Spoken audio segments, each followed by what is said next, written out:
Let's get started in leadership skills with one of the most important, called communications. Of all the skills to learn, this has got to be up front, major. Learning by language to affect somebody else's life and mind.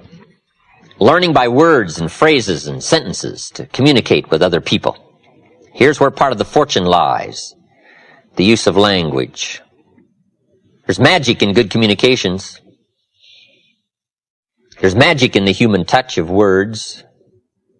It was said the pen is mightier than the sword. That's true. Words are powerful. Words are almost godlike. I'm an amateur on some of these studies, but an ancient verse says, God was the Word, and the Word was God. Wow, powerful language to illustrate how powerful the Word is. Words can be life-changing. Words can give life. Words can formulate ideologies. Democracy and freedom and capitalism and all the things we enjoy in this unique country. We have to find ways to give words to that so that it can be understood. Words form the pictures of our minds.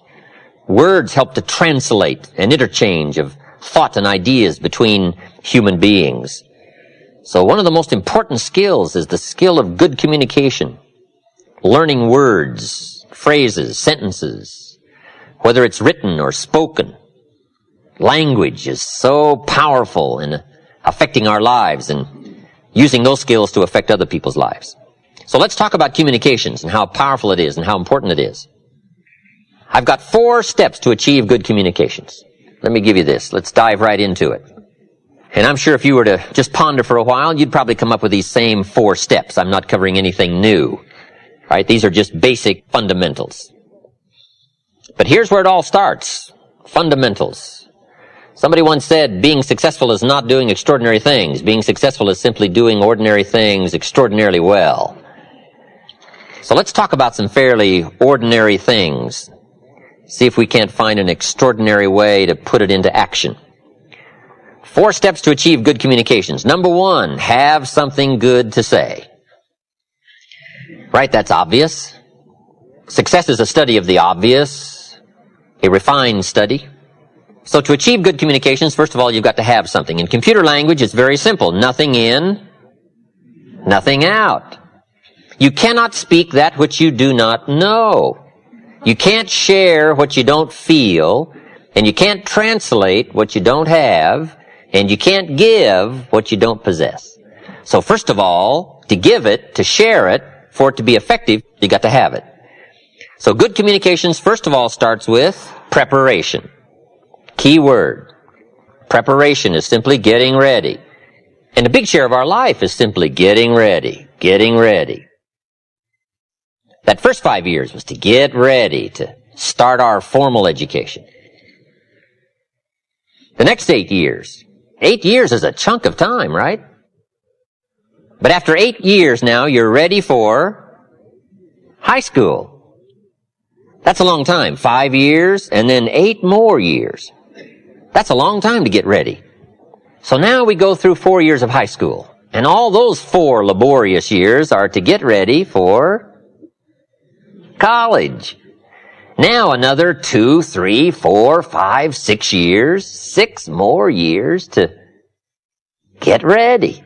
Right? To be gainfully employed and earn a living and get out there in the marketplace and see what we can do. A lot of life is just simply getting ready, preparation. Now, to get ready for good communications, you got to spend part of your year, part of your day, getting ready for the next day, part of the week getting ready for the next week. It's so easy to be casual about not continually preparing for the next day, the next week, the next month, the next year. Getting ready. And this is one of the most important areas to get ready in. Good communications. Key word, research. Continual research. It's easy to hope that the skills that you learned in the 70s will last through the 80s. Or the information you gathered during the 70s will be sufficient for the 80s, but not so. We've got to continually learn, continually grow. So key word, research, preparation, getting ready. Preparation is like building an account from which to draw. When you get ready to talk, you want to make sure you've got a verbal check that'll cash. Here's the power in good communication. When what you say is only the tip of the iceberg of all you know, that's when communications becomes powerful. When what you say is only a portion of all that you know because you've gotten ready for this moment, this time, this occasion. I'm sure we've all been around some people who very quickly told us more than they knew. Didn't take them but a short period of time to run out of illustrations, to exhaust all their stories, probably meaning great lack of preparation, great lack of deliberately getting ready. Now, it is possible in some respects to prepare for life just by accident. You know, life does teach us some things by accident. There are some things you can learn by just careening from wall to wall and stumbling from day to day and staggering from week to week. I mean, you can learn some things that way. But the other 99% of what you need to know has got to be on purpose. Preparation on purpose. Good phrase. Am I engaged in preparation on purpose to get me ready to do in communication the skills that are necessary to take me where I want to go? Good question. And that's what we're here for, to ask some of the tough questions. When I met Mr. Schoaf, he asked me the tough questions. I'm 25 years old. He said, Mr. Rohn, you've been working 6 years. I started working when I was 19. Mr. Schoaf asked me a simple question. He said, Mr. Rohn, how are you doing? I said, not very well. Mr. Schoaf said, I suggest you not do that anymore. Wow, tough questions. Mr. Schoaf said, Mr. Rohn, how much money have you invested in the last 6 years? I said, what do you suppose, roughly? Not any. Schoaf said, who sold you on that plan? Wow, tough questions, tough questions. And it's so important for somebody to come along and ask us the tough questions and not let us get by with small numbers and small answers. So that's what I'd like to do, ask some of the tough questions.